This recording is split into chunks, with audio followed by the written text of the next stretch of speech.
Ano ba ang dahilan bakit gustong ipaalis ang Vice Presidente? Isa ho sa dahilan, mga kababayan, eto po, yung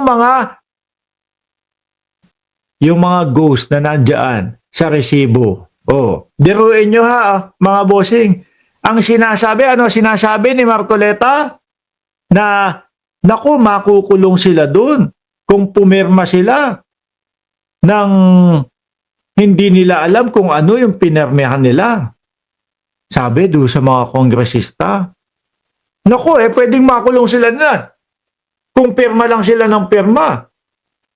Oh, nananakot pa. Akala naman ho yata matatakot mga bossing yung mga kongresista. Biruin niyo po mga kababayan. Hinalughog lahat yan ng kongreso. At ang napatunayan, nakita nga ho mga kababayan, yung 405 signatories ng confidential funds na resibo, no, under ni Vice President Sara Duterte, led DepEd, sa DepEd po at sa Office of the Vice President. Lahat po ng 405 na yan, imbentong pangalan. Kokoy Villamin. Sino pa? Si Piatos. Oh.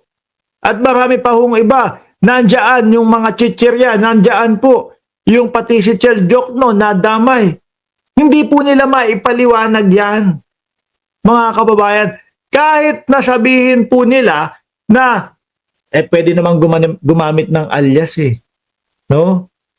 Para manatili na safe yung taong yun. Sa COA nyo lang naman ipapasa yun.